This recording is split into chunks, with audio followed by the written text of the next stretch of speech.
자, 이어지는 시간입니다. 76페이지 중개보수와 실리비 편 해서 아주 여러분들 관심도 많으시고 또 시험도 반드시 출제되는 단원입니다. 특히 관심이 더 많죠. 보수 때문에 사실상 공부하고 계시잖아. 그죠? 어떤 분은 왜 공부하십니까? 하니까 합격하려고 합니다. 합격을 하면 결국은 언젠가는 중개업을 할 것이고 중개업을 하게 되면 중개 보수를 받는데 목적이 있습니다. 그러니까 결국은 우리가 수업하는 목적이 여기에 있기도 합니다. 그래서 중요한 단원입니다. 제일 상단에 보니까 출제 경량 2문제가량 출제된다 이랬습니다. 자, 그러니까 중개 보수는 이론 문제 하나, 계산 문제 하나, 약 2문제씩 그렇게 출제를 해오고 있습니다. 자, 내려가서 1. 중개 보수 청구권 하는 단원부터 이론이 출발을 합니다. 자, 이론은 이렇게 갑니다. 중개 보수 청구권 이렇게 들어왔는데 보수를 청구할 권리죠. 물건을 파는 사람 갑이 있습니다. 매도인, 사는 사람 을이 있겠죠. 여기 개공사가 중개를 해서 이제 계약이 체결이 되면 보수를 달라고 할 권리가 발생합니다. 그래서 이것을 보수 청구권 이렇게 부릅니다. 이 중개 보수를 이전에는 중개 수수료 이렇게 이야기한 적도 있습니다.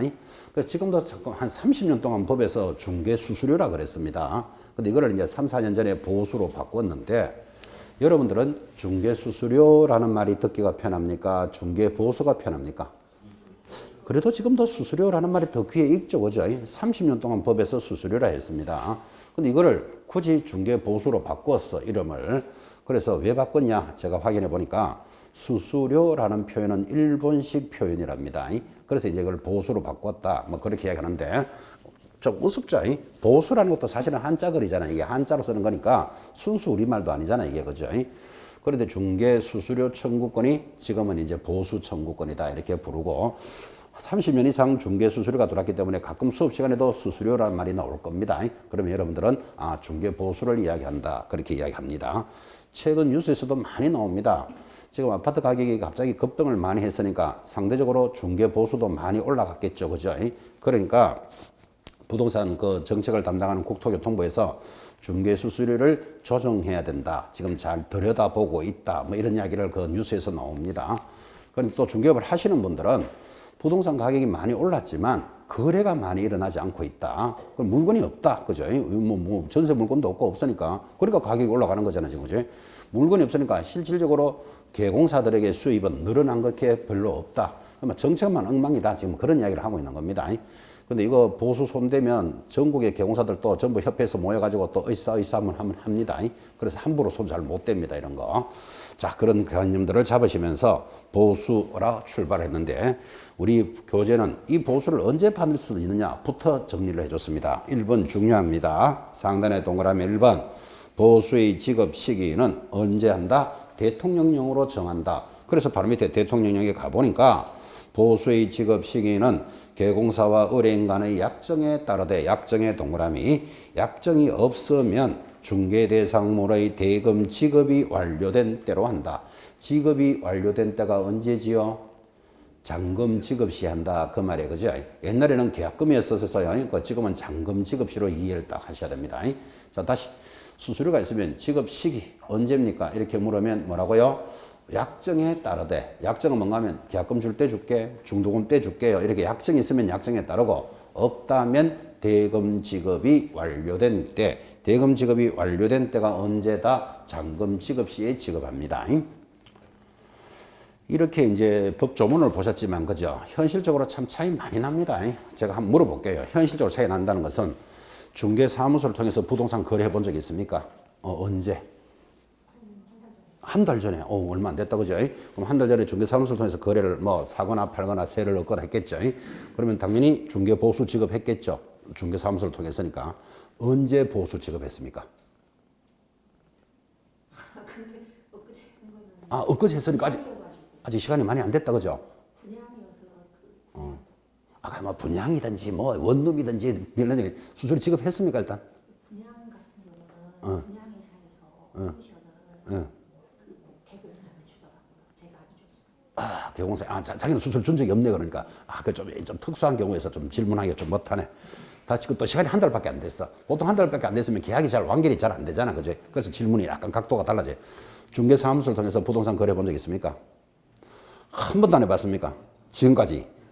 대답하기 싫어서 그런 건 아니고. 부동산을 통해서 한 번도 거래 안 해보셨대. 그러면 안 되고. 중개사무소를 통해서 부동산 거래 해봤습니까? 언제? 응? 작년에. 그럼 한 1년 됐다. 그죠? 뭐 했어요? 샀어요? 팔았어요? 뭐를 했어요? 팔았어요. 그래요. 뭐 얼마에 팔았는지 이런 건 안 물어볼게요. 그러면 중개사무소를 통해서 부동산 하나 팔아봤구나. 그러면 수수료 지급했습니까? 당연하지. 중개사무소를 통해서니까. 그래서 제가 묻고 싶은 거 언제 지급했습니까? 예? 잔금 받는 날.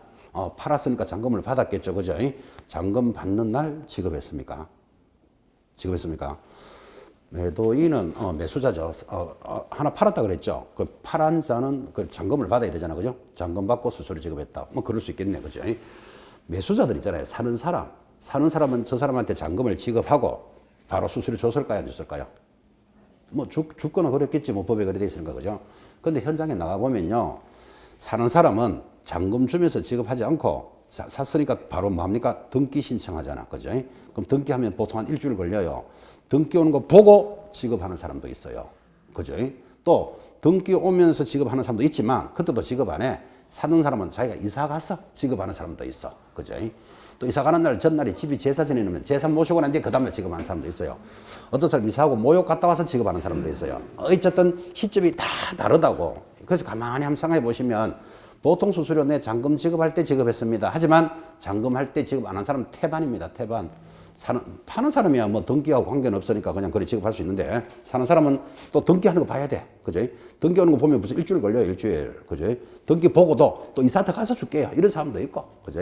그래서 다양하다 이 말이에요 지금. 근데 법에서는 어떻게 돼 있다고? 대금 지급이 완료된 날. 요거 기억하라고 지금 그 일부러 그 이야기를 한 거예요.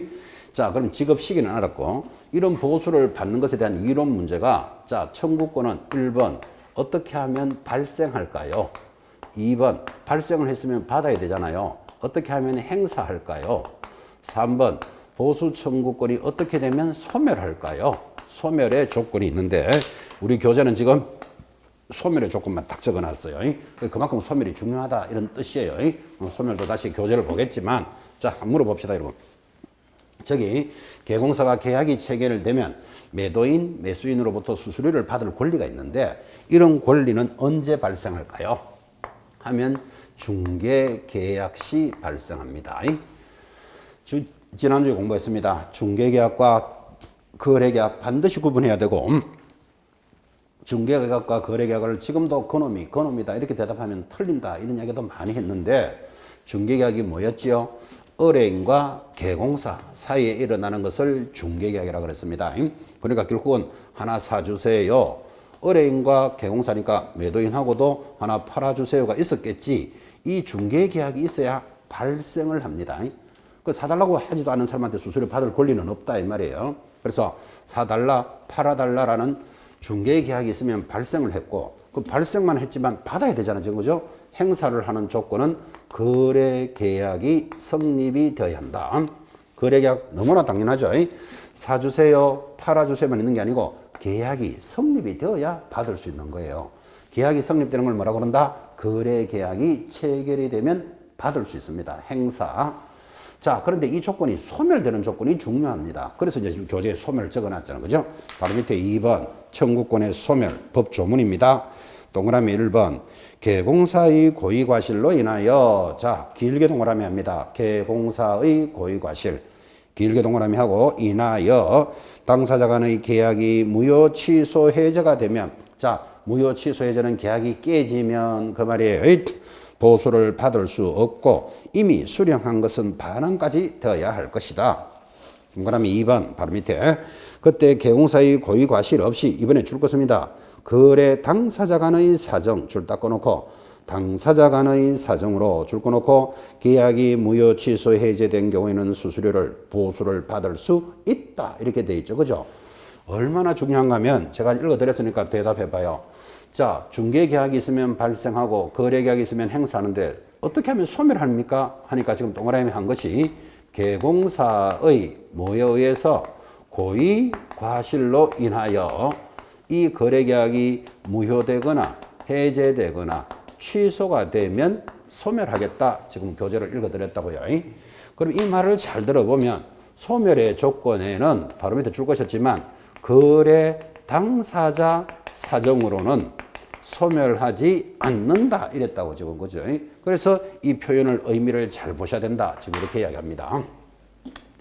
원래 수수료에 관련된 문제, 이론 문제 하나, 계산 문제 하나 나온다 그랬죠. 그죠? 여러분들은 원래 이 소멸을 특별히 잘 보고 계셔야 됩니다. 시험에 나올 때가 돼 갑니다. 자, 다시 대답합니다. 중개계약이 있으면 발생하고 거래계약이 있으면 행사할 수 있다. 그죠?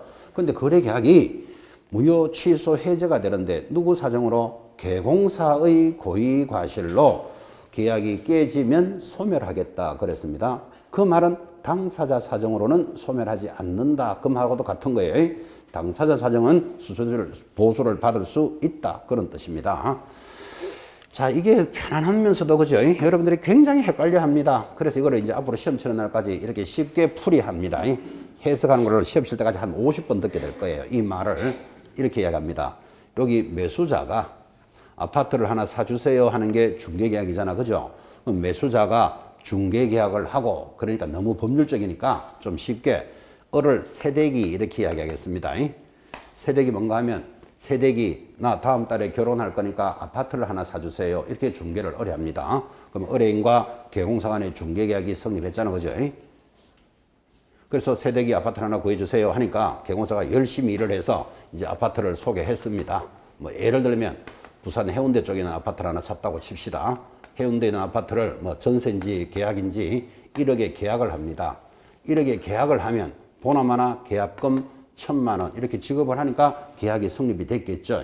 그래서 계약금 1,000만 원을 지급하고 중개 계약이 있었는데 거래 계약도 성립했다. 지금 이랬잖아요. 그죠? 그럼 수수료 받으면 되겠죠. 근데 이 세대기 계약금 1,000만 원을 걸어놓고는 시어머니 될 사람한테 갑니다. 자, 내가 다음 달에 결혼하면 살려고 아파트를 계약하고 왔습니다. 오늘 계약금도 1,000만 원 주고 왔습니다. 이렇게 인사를 하러 가는데 사실은 자랑하러 간 거예요. 나 아파트 계약하고 왔습니다. 이제 이야기인데 그쪽에 부산 쪽에는 해운대에 있는 시어머니 졸도하는 사람 많습니다. 갑자기 그 이야기 듣고는 3만 원 들고 영도 다리 밑에 가면 촛불 켜놓고 비는 데 있습니다. 가가지고 우리 며느리가 여기에 아파트를 계약했다는데 어떻습니까? 하니까 거기서 뭐라고 이야기하는가 하면 그 방향으로 가면 당신 아들은 해롭소 이런 이야기를 듣습니다. 누가 해롭다고요? 아들이 해롭소. 그러면 시어머니 될 사람 졸도해 버립니다. 며느리가 해롭소 이러면 좀 걱정 좀 덜 합니다. 그래도 그죠? 아들이 해롭소 이래 되면 세대기 이쪽으로 이사 갈 수 있다 없다? 상식적으로 이사 못 가겠죠? 세대가 못 갑니다. 헌대건 갈까요? 안 갈까요? 헌대건 갑니다. 지금 계약금을 1,000만 원 줘놨는데 지금 안 가게 됐나 그죠? 그래서 가는지 안 가는지 보면 헌대기인지 뭐 세대기인지 중부대기인지 구분할 수 있습니다. 헌대가 절대로 시어머니 말 그런 말 안 듣습니다. 그냥 갑니다. 자, 그러면 세대기 이사를 못 가요. 그러면 중도금 지급할까요? 안 할까요? 중도금 지급 못 하겠지. 잔금 지급할까요? 당연히 잔금 지급 안 되겠지. 그러면 계약금만 포기하고 계약이 무효, 해지, 취소가 되는데 누구 사정으로 취소됐죠? 당사자, 세댁 사정으로 계약이 깨졌잖아. 그죠? 그러면 세댁은 1,000만 원 포기했더라도 개공사에게 수수료, 보수를 지급해야 된다, 안 해야 된다? 해야 된다고. 소멸하지 않는다. 이랬잖아요. 그죠? 지금 이야기는 재미있게 듣지만 참 상당히 심각하지 않습니까? 이 세댁은 지금 1,000만 원 포기하고도 수수료 300만 원 지급해야 된다. 지금 그 이야기 하고 있는 거예요. 근데 만약에 계약이 깨진 사연이 개공사가 잘못해서 고의과실로 깨졌다면 그러하지 아니하다. 소멸한다. 지금 이랬잖아요. 그죠? 그래서 앞으로 여러분들 수업할 때 세댁 사건 이야기 지금 많이 할 거예요. 그럼 세댁 사건 이 말은 세댁 사정으로는 소멸하지 않는다. 이걸 기억해 놓으셔야 돼. 개공사의 고의과실은 소멸한다 그랬어요. 그죠? 그래서 이 세댁 사건 하면서 많이 심어줄 겁니다. 지금은 재밌게 하려고 여러분들 세댁 사정에서 이야기했지만 여기 매도인도 당연히 거래 당사자잖아요. 그러면 1억에 팔겠다라고 계약을 하고 계약금 1,000만 원을 받았다고 쳐요. 그런데 어떤 사람이 오더니만 당신 아파트를 2억에 팔아줄게 그럽니다. 그러면 여러분이 매도인이어도 안 된다. 나 계약한 대로 1억에 팔 거야. 그래야 되겠습니까? 계약을 깨야 되겠습니까?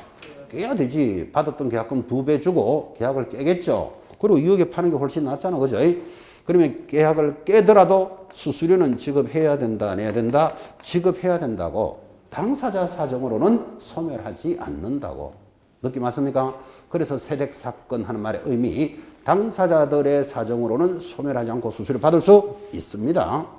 자, 그러면 이걸 역으로 한번 봅시다. 여러분이 만약에 세댁이라고 쳐봐요. 계약 1,000만 원을 했는데 그런저런 사정으로 계약을 못해서 깨졌어. 1,000만 원 포기했다 그랬잖아. 그죠? 여러분 같으면 수수료 지급하겠습니까? 해야 됩니다. 근데 하겠습니까? 하니까 고개 설레설레 흔들잖아. 지금 그죠? 여러분이 개공사입니다. 이 세댁에게 수수료 받아야 된다, 안 받아야 된다?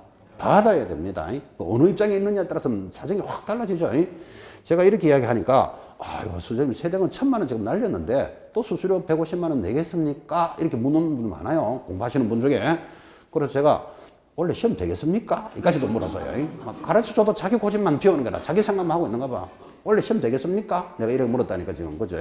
받아야 한다. 그럼 받아야 하는데 세댁이 줘야 받지. 안 주면 어떡하죠? 1. 머리를 쥐 뜯어본다. 2. 가서 덜어놓는다. 3번 소송한다. 그래, 답이 소송해야 되지. 뭐 머리를 쥐 뜯는다 이래가 될 문제가 아니잖아. 그죠? 소송하면 100% 이깁니다. 법조문에 고려되어 있다고. 개공사의 고의과실로 무효해지 취소는 소멸되지만 당사자 사정으로는 소멸하지 않는다. 100% 이깁니다.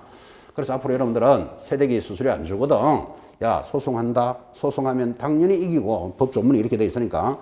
그 다음 민사소송은 소송에서 졌는 사람이 소송 비용도 부담해야 돼요. 그러니까 좋은 말 할 때 가져와. 그렇게 이야기 하시라고. 그래서 가져오거든. 불쌍하거든. 반만 돌려주든지 막 그냥 다 돌려주든지 그건 알아서 하고 일단 받아야 한다라는 말을 지금 강조하는 거예요. 근데 이거를 아유 받을 수 있겠습니까? 이렇게 생각하는 사람이 의외로 많습니다. 시험 되겠습니까? 이 말하고 똑같은 말입니다. 전달해도 자기 고집만 피운 사람이 있다고. 자, 그러면 출제했던 지문을 한번 보면서 확인해 봅시다. 보수 청구권은 중개 계약이 있으면 발생하고 거래 계약이 있으면 행사할 수 있다. 맞죠? 근데 이 계약이 무효, 해지, 취소되면 소멸되는 사유이다. OX. 다시 처음부터 다시 문제됩니다. 중개 계약이 있으면 발생하고 거래 계약이 있으면 행사할 수 있다. 근데 이 거래 계약이 무효, 해지, 취소되면 소멸되는 사유이다. OX. X입니다. 뭐가 빠졌습니까? 개공사의 고의과실이라는 말이 빠졌잖아, 지금. 그죠? 당사자 사정으로는 깨지더라도 받을 수 있다니까, 지금. 그죠? 그래서 지금 교재에 개공사의 고의과실을 길게 동그라미 해놨습니다. 빠지면 안 된다. 라고 크게 강조했고, 이를 좀 더 이해 잘 시키려고 세댁 사건 이런 것까지도 이야기했습니다. 그래서 앞으로 여러분들 수업 시간 중에 문제 풀이는 할 때 이거 세댁 사건 기억하십니까? 하면 세댁 사정으로는 소멸하지 않는다를 생각해야 되지 헌되게 반대말 계속 이상한 생각하고 있으면 안 됩니다. 그래서 세댁 사건 하는 말의 의미도 한번 들어보시고 현장에서 많이 일어납니다. 자, 발생 행사 소멸을 보면서 네 번째 청구권의 범위입니다. 아니 얼마를 주길래 이렇게 말이 많을까요? 자, 내려가면 청구권의 보수의 범위 찾았습니까? 1. 주택의 보수는 이렇게 받고 주택의 동그라미. 오른쪽 갑니다. 표 밑에 2번 주택 외의 보수는 이렇게 받고 주택 외 동그라미. 바로 밑에 동그라미 2번에 오피스텔 하는 거 보이십니까? 오피스텔에 일단 동그라미. 자, 그러면 이렇게 되네요. 보수를 받는 범위는 우리 법에 세 가지로 되어 있습니다. 자, 첫 번째 주택은 이렇게 받고 2번 줄 거 들었죠? 주택 외에 대해서는 이렇게 받고 3번 오피스텔은 이렇게 받겠다. 이렇게 돼 있는데 이거를 이렇게 말하는 분 많습니다. 이 수수료를 받는 범위는 주택과 토지로 구성되어 있다. 그러면 틀려요. 주택과 토지가 아니고 뭘로 돼 있다? 주택이냐 주택 외냐로 돼 있다고. 그러면 토지, 이 주택은 뭐죠? 주택은 아파트, 빌라, 원룸 이런 게 주택인 건 아시죠? 그럼 주택 외는 뭘까요? 토지, 상가, 빌딩, 공장 이런 것들은 주택 외겠지. 이 정도는 구분하시겠습니까? 자, 그런데 요즘 사람들이 오피스텔을 많이 거래해요. 자, 그럼 오피스텔은 주택이다, 주택이 아니다. 둘 다 써요. 어떤 사람은 오피스텔을 구해서 살림 사는 사람이 있어요. 주거용으로. 근데 보통 오피스텔은 사무용, 업무용으로도 많이 써요. 그러니까 사람들이 오피스텔을 거래하고는 나 이거 주거용으로 살림 사는 집이다. 주택으로 계산하자. 어떤 사람은 나는 업무용이다. 주택 외로 계산하자. 자꾸 이러니까 서로 간에 분쟁이 생기더라고. 그래는 안 되겠다.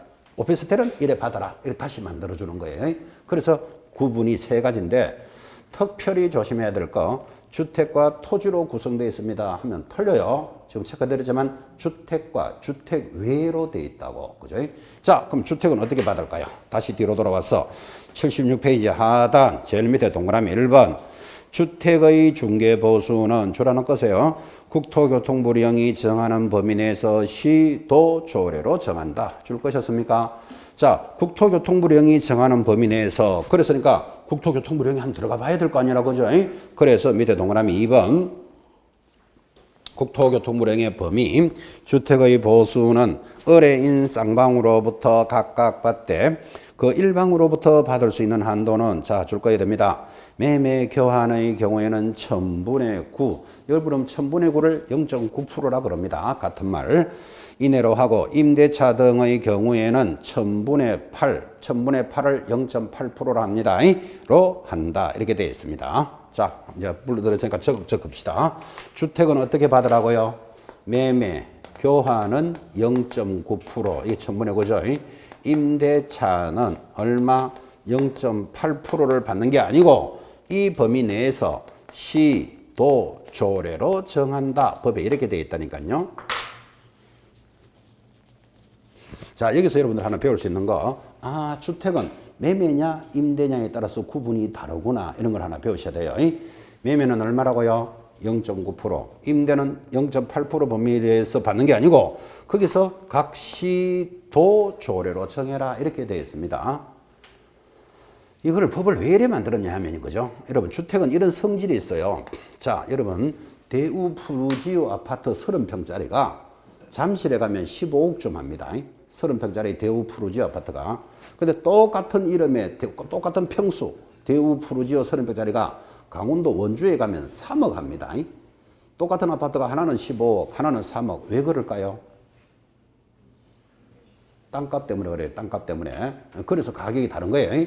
그럼 여러분 잘 알다시피 똑같은 대우 푸르지오 아파트 15억짜리를 사거나 3억짜리를 사고 팔거나 수수료가 얼마다 이러면 뭔가 좀 형편이 안 맞잖아. 그죠? 그래서 그런 아파트 가격은 서울 물건은 서울시장이 제일 잘 알 것이고 강원도 물건은 강원도지사가 잘 알 것이니까 이 범위 내에서 각 시도에서 결정해라. 법을 이렇게 정하는 거예요. 아, 주택은 그래야 될 이유가 있구나라는 느낌을 가지셔야 돼요. 시험에서 주택은 매매는 0.9, 임대는 0.8%를 받을 수 있다. 무조건 X예요. 그 범위 내에서 각 시도 조례로 정한다. 됐습니까? 법조문을 이해했습니다. 자, 그 다음에 이제 이번엔 주택 외인 물건은 주택 외는 뭐라고 그랬죠? 토지, 상가, 공장, 빌딩 뭐 이런 거겠지. 자, 이런 것들은 오른쪽 한번 봐요. 역시 주택 외의 보수는 역시 국토교통부령으로 정하는데 거기 2번 오피스텔을 빼고 뭐, 거기 3번 봐야 되겠네요. 그 박스 중간에 보면 동그라미 3번 찾았나요? 위 오피스텔을 제외한 주택 외인 물건은 의뢰인 쌍방으로부터 각각 받되 줄 것입니까? 금액의 1000분의 9 줄 닦고 놓고 이내에서 의뢰인과 개공사가 서로 협의하여 결정한다. 협의의 동그라미. 했습니까? 자, 법조문은 이렇게 되어 있습니다. 주택 외인 물건은 어떻게 됩니까? 하니까 첫 번째 조심할 거 매매, 임대하고 구분이 없어. 그냥 0.9% 범위 내에서 자기들이 협의해서 받아라 이랬습니다. 그러니까 이게 주택하고 다르게 성질이 공장을 사거나 뭐 빌딩을 사거나 오피스텔이 아니고 뭐 예를 들어 뭐 모텔을 사거나 이런 것들은 필요한 사람이 필요한 자리에서 사는 거니까 굳이 각 시도에서 얼마로 결정할 필요는 없다. 0.9% 범위 내에서 자기들끼리 당사자들끼리 협의해서 받아라 그랬다고요. 자, 그런데 이제 지금 오피스텔을 많이 거래한다 그랬잖아요. 그럼 오피스텔은 주거용도 주택도 됐다가 업무용도 됐다가 이렇게 되니까 오피스텔은 별도로 이렇게 받아라. 어떻게 되는가 하면 박스 봅니다. 자, 오피스텔 바로 위에 동그라미 2번 보시면 매매 교환은 1000분의 5 찾았습니까? 1000분의 5를 0.5%라 그럽니다. 옆에 임대차는 1000분의 4 0.4%인데 바로 밑에 조건 건축법 시행령에 따른 다음 조건을 갖춘 오피스텔로서 기업 전용 면적이 85제곱미터 이하이고 85제곱미터가 전용 면적이면 30평짜리입니다. 85제곱 이하이고 니은 상하수도 시설에 줄 하나 꺼놓습니다. 상하수도 시설이 갖추어진 전용 입식부엌, 전용 수세식 화장실 및 목욕시설을 갖추면 매매는 0.5, 임대는 0.4를 받아라. 근데 바로 밑에 3번 위 오피스텔을 제외한 물건, 중개대상물은 0.9% 범위 내에서 서로 협의한다. 그럼 적으면 이래 되죠. 오피스텔은 어떻게 받아라고요? 조건이 있어. 85제곱미터 이하이고 전용 수세식 화장실 부엌이 있고 이렇게 나가면 이거는 주택으로 보는 거예요. 그래서 전용 수세식 입식 부엌이 있으면 매매는 얼마? 0.5%, 임대는 얼마? 0.4%를 받는데, 자, 이 조건 외, 그 외에는 뭘로 본다? 상가로 보니까 0.9% 범위 내에서 협의하라. 지금 이렇게 정리가 된 겁니다. 이게 중개 보수에 대한 법 조문이니까 여러분 이 정도는 익혀 놓으셔야 됩니다. 이제 이번 입문 과정에서는 이론만 이렇게 정리하지만 앞으로 여러분들은 계산식, 계산 문제도 푸는 연습도 훈련을 해볼 거예요. 자, 근데 법 조문이 이해가 되어야 계산도 나오는 거잖아. 그죠? 그래서 세 가지를 익혀보도록 합니다. 자, 다 필기했으면, 필기 안 하셔도 되는데, 필기하셨으면 다시 물어봅니다. 중개 보수는 어떻게 범위가 되어 있습니까? 주택이냐, 주택 외로 되어 있습니다. 주택은 어떻게 봤습니까? 매매 교환은 0.9%, 임대는 0.8% 범위 내에서 각 시도 조례로 정한다. 두 번째, 주택 외인 물건은 매매, 임대 구분이 없어. 그냥 0.9% 범위 내에서 자기들끼리 협의한다. 됐습니까? 근데 오피스텔은 좀 특별한 물건이 있더라고. 그래서 오피스텔은 85제곱미터 이하이고 전용 수세식 화장실 부엌이 있으면 이렇게 시험에 나오면 이거는 주택으로 보는 거예요. 그러면 매매는 얼마? 0.5%. 매매가 왜 0.5%일까요? 오피스텔이니까 0.5. 그래 기억해요. 오피스텔이니까. 그럼 매매를 0.5 잡아야 임대는 0.4를 여러분 찾아낼 수 있다고. 자, 매매는 얼마? 0.5%. 왜 0.5%죠? 오피스텔이라고 그랬잖아. 지금 오피스텔. 그럼 0.5 기억해요. 그럼 임대는 얼마? 0.4%를 받는데 이제 이 조건이 없으면 자동으로 뭘로 본다? 상가로 보는 거예요. 주택 외로 보니까 0.9% 범위 내에서 자기들끼리 협의한다. 이 법조문을 가지고 계산 문제 참 많이 나왔었습니다. 하나씩 앞으로 계속 훈련시킬 거예요. 자, 그래 놓고 내려가니까 교재 77페이지 하단 3번 보수의 계산 이제 공식이 나옵니다. 지금 말 다 했지만 자, 밑에 동그라미 1번 거래 금액 곱하기 요율로 하되 한도액이 있으면 한도액을 초과하지 않도록 한다. 이 말이에요. 이건 이런 말이죠. 이 아파트가 10억짜리다. 그럼 수수료 어떻게 계산한다고요? 10억 곱하기 요율로 계산한다. 이 말이에요. 그럼 요율은 얼만데요? 요율은 얼마인지 알 필요 없어요. 왜? 시도 조례로 정하니까 여러분 시험 칠 때 0.5%를 하겠다, 4%를 하겠다고 시험에 준다고요. 그러면 교재 제일 위에 거기 77페이지 위에 표가 있는데 제일 위에 표를 서울특별시 조례다 이래 놨잖아. 그죠? 이거 암기할 필요 있다 없다? 절대로 암기할 필요 없다. 왜? 여러분이 서울 물건만 거래한다는 보장이 없잖아. 어차피 공인중개사 하는 업무 지역이 전국이에요. 그러니까 아, 표가 이렇게 돼 있구나. 참고로 보는 거지. 공부 못하는 사람의 특징, 시험에 안 나오는 이런 것만 암기하는 사람이 있습니다. 절대로 암기하지 마라 그랬잖아. 그죠? 시험 칠 때 표를 준다니까 0.4%로 하자. 5%로 주자. 이렇게. 자, 그렇게 해서 매매 금액 곱하기 요율로 계산합니다. 2번 교환 계약의 경우에는 자, 교환에 동그라미 놓고 금액이 큰 것을 기준으로 한다. 이제 공식을 기억하는 거예요. 교환은 이래 일어나는 거예요. 자, 아파트 5억짜리가 있다고 칩시다. 하고 뭐 전원주택 3억짜리가 있습니다. 서로 교환을 하자 그럽니다. 교환하면 아파트 5억짜리를 넘기고 주택 3억짜리를 받습니다. 그럼 이게 5억 대 3억을 1대1로 할 수는 없잖아. 그죠? 그래서 주택을 가지고 있는 사람은 보충금을 2억을 지급합니다. 이렇게 해서 이제 교환이 일어나는데 이 교환을 잘하는 개공사는 아주 능력 있는 사람입니다. 이쪽 사정을 잘 알고 있어야 돼. 아파트 파는 사람. 그 다음에 전원주택을 파는 사람도 잘 알아야 돼. 전원주택 있는 사람은 도시에 나가서 아파트 살고 싶고 아파트 있는 사람은 나 이제 시골 가서 전원주택에 좀 살고 싶은 거예요. 서로 이해관계가 딱 맞으면 물건을 교환합시다. 이렇게 된다고. 그때 1대1로는 못하니까 주택 3억을 가지고 있는 사람은 보충금 2억을 지급하면서 이제 교환이 되는 거예요. 그러면 수수료 어떻게 받아야 되느냐? 지금 이야기 하잖아. 지금 그죠? 그래서 교환의 경우에는 지금 줄 것이 없나요? 뭐라고 되어 있죠? 금액이 큰 것을 기준으로 한다. 큰 것을 기준으로 한다는 말은 5억 곱하기 요율로 계산해라. 지금 이 말이잖아. 그죠? 이거를 공부 안 하신 분들은 5억에다가 3억을 더해서 8억으로 계산한다. 시험일에 내온다고요. 또 8억을 나누기 2 해가지고 평균 4억으로 계산한다. X에 보충금을 포함한다. X에 보충금 포함 안 하잖아. 큰 것을 기준으로 계산해라. 됐습니까? 공식 기억해 놓으셔야 돼. 교환이면 어떻게 한다? 큰 것을 기준으로 한다. 3번도 시험에 잘 나옵니다. 임대차 중 보증금 외에 차임이 있을 때는, 차임을 우리말로 하면 월세가 있을 때는 그 말이에요. 자, 보증금 더하기 월세 곱하기 100으로 계산하되 산출한 금액이 밑줄 긋습니다. 5천만 원 미만 줄 닦고 놓고 이면 보증금 더하기 월세 곱하기 70으로 계산한다. 이건 계산 한번 해보는 게 편하겠죠. 자, 여러분들이 보증금 뭐 1,000만 원에 좀 작은 물건이겠죠. 월세가 30만 원이다. 그리고 2년을 기간으로 계약을 했다. 수수료 계산하시오. 만약에 시험에 이렇게 나온다면 보증금 얼마? 1,000만 원 더하기 월세 얼마? 30만 원 곱하기 100으로 해라. 지금 공식을 줄 거잖아요. 그죠? 그러니까 여러분들은 기간 이런 것들은 전혀 수수료 계산하는데 도움이 되지 않죠. 이런 건 함정이에요. 기간, 권리금은 얼마를 받기로 하고 관리비는 평당 10만 원으로 한다. 이런 거 넣으면 다 X에 계산하지 않는 거예요. 자, 보증금과 월세만 계산하는 거예요. 그래서 보증금 1,000 더하기 월세 곱하기 100으로 해라. 그러니까 30 곱하기 100, 3,000 합이 4,000이 나오겠지. 아, 4,000이 나오면 5,000이 안 되잖아 지금. 그죠? 5천만 원 미만이면 한 번 더 해라. 30만 원 곱하기 얼마로 해라? 70 해라. 이 말이잖아. 그죠?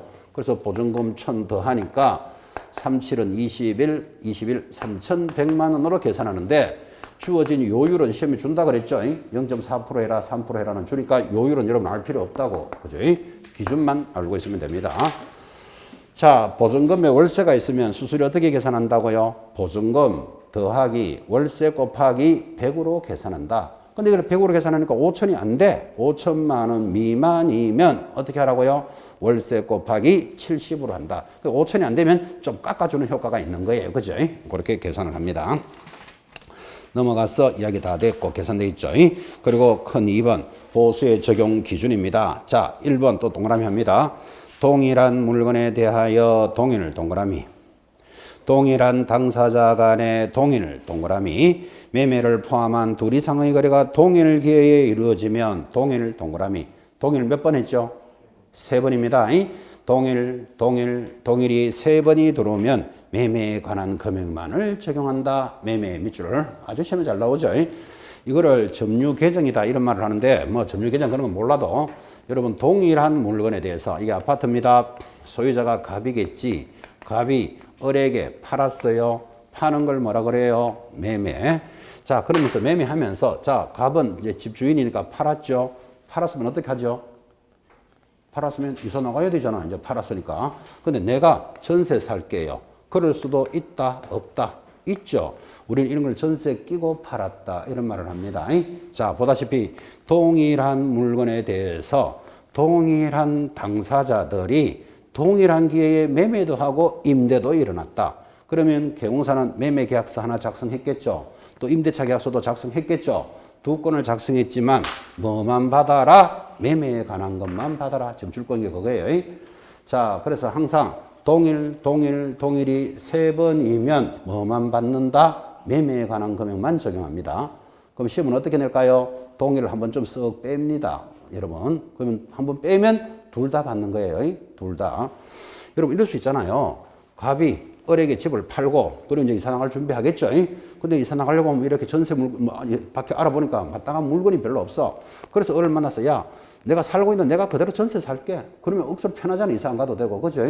자, 동일한 당사자가 동일한 물건에 대해서 동일한 기회에 매매가 전세가 일어났습니까? 한 달 있다가 전세 일어났다 그랬습니까? 지금 한 달 있다가 일어났는데 동일한 기회가 아니잖아. 그죠? 그러면 개공사는 둘 다 받는 거예요. 그래서 항상 동일이 3번이면 뭐만 받는다? 매매에 관한 금액만 적용합니다. 시험에서는 살짝 그 동일을 한번 빼낸다니까. 그죠? 의식을 딱 해놓으셔야 됩니다. 2번도 중요하죠. 건축물 조금 밑줄 긋습니다. 주택의 면적이 2분의 1 이상이면 이상이 일단 동그라미. 주택의 보수를 적용하고 주택의 면적이 2분의 1 미만이면 주택 외의 보수를 적용합니다. 자, 이상의 동그라미 해드린 이유가 이겁니다. 이런 거를 주상복합 건물이라 그럽니다. 여러분 밖에 대로변에 보면요. 1층이 상가예요, 상가. 2층은 주인이 사는 주택이에요. 자, 이런 물건을 거래했다고 칩시다. 그러면 주상복합 건물인데 이거를 주택으로 계산해야 되느냐, 상가로 계산해야 되느냐, 가격이 확 달라져요, 이게. 나중에 한번 비교하는 거 계산도 한번 해보겠지만, 이렇게 동일한 물건에 대해서 주택과 상가가 이렇게 있으면 이걸 어떻게 계산해야 되느냐 하니까 좀 줄 거들었죠. 주택이 얼마? 2분의 1 이상이면 주택으로 보겠다. 그랬잖아. 그죠? 여기 이상의 동그라미 한 이유는 2분의 1을 포함한다는 걸 잘 보라고 지금 이상의 동그라미 하셨어요. 그거를 2분의 1을 초과하면 이러면 여러분 틀린 거 찾아내겠나요? 그거 장난 아닙니다. 그런 문제. 그래서 이제 자꾸 이 그림으로 눈을 보셔야 돼. 주택이 2분의 1 이상이면 이 말은 2분의 1이 포함되어 있잖아, 지금. 그죠? 이거를 주택으로 봅니다. 여러분 시험에 이런 건 절대로 안 나옵니다. 1층이 상가입니다. 1층 상가. 2층도 상가입니다. 3층은 주택입니다. 그럼 3개층 중에 1층 상가, 2층 상가, 3층 주택. 그럼 이 물건은 뭘까요?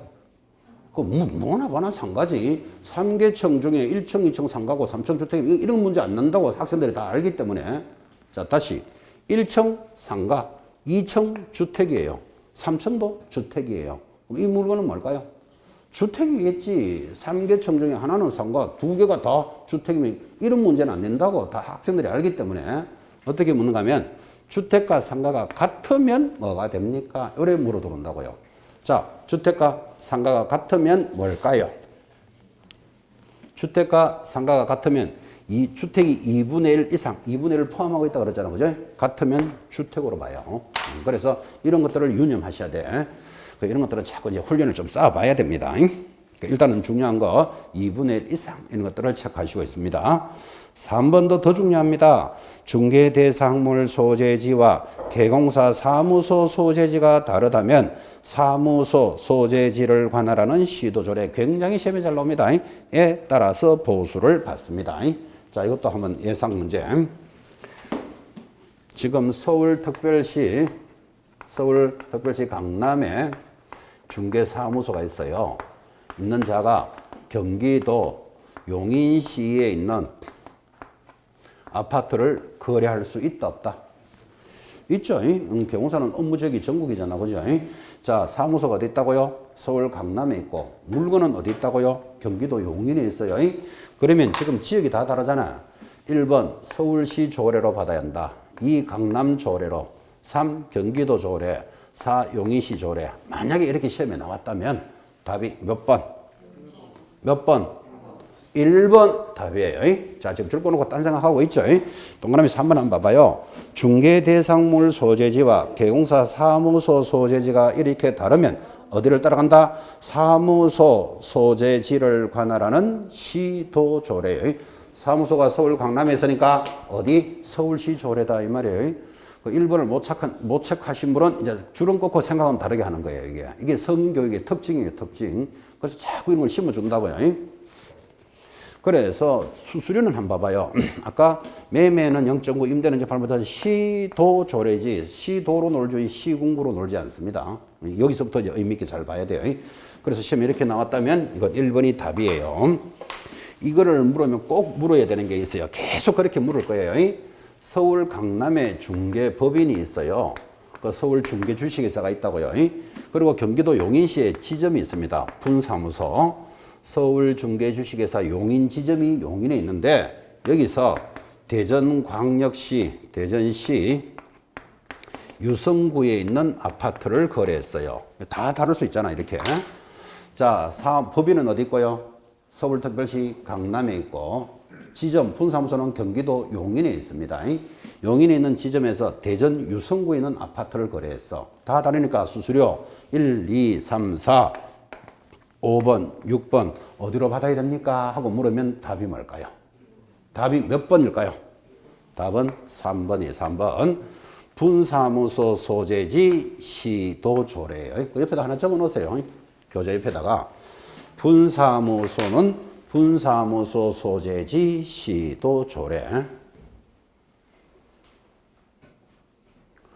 그래서 어차피 물건이 있는 곳은 날샜어요. 물건하고는 전혀 관계없고 사무소를 기준으로 하는데 여기서 참 재밌는 거 여러분 지금까지 수업을 들으실 때 분사무소는 모두 주된 사무소를 따라갑니다. 전부 주된 사무소를 따라갑니다. 이렇게 배웠는데 딱 하나 아닌 게 하나 있다고. 수수료만 어디를 따라간다? 분사무소를 따라가는 거예요. 아주 독특하죠. 그죠?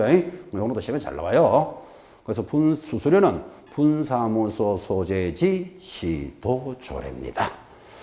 자, 여기까지가 이제 중개보수에 대한 내용입니다. 그래서 아까도 이야기했지만 중개보수도 받을 수 있지만 개공사는 실비도 받을 수 있습니다. 근데 중요한 게 보수죠. 그래서 단원의 95%가 보수에 대해서 이야기합니다. 근데 일단 실비도 받을 수 있다. 이건 아셔야 돼. 실비는 가볍게 두 가지가 있는데 1번 개공사는 의뢰인으로부터 중개대상물의 밑줄 긋습니다. 권리관계 등의 확인. 요거 하나 줄 것이고 그리고 아까 진행했던 두째 줄에 계약금 등의 반환 채무 에스컬로라는 말 아까 살짝 지나갔죠. 그죠?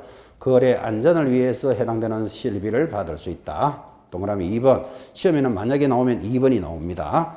권리관계 등의 확인에 소요되는 비용은 영수증 등을 첨부하여 누구 매도 임대 권리를 이전하는 자에게 청구한다. 이전의 동그라미. 여러분 이전하는 자가 어떤 자죠? 매도인, 그죠? 임대인한테 받을 수 있고. 동그라미 3번. 계약금 등의 반환 채무 보장에 소요되는 비용은 매수, 임차, 그 밖에 권리를 취득하는 자에게 청구할 수 있다. 취득의 동그라미. 취득하는 자는 누구지요? 매수인, 임차인에게 청구할 수 있다. 시험은 그게 나온다고. 그죠? 권리의 이전과 취득을 반대로 돌려서 낼 겁니다. 그 이상은 시험에 안 나오니까 그 두 가지를 딱 의식해 놓으셔야 돼요. 자, 다시 물어봅니다.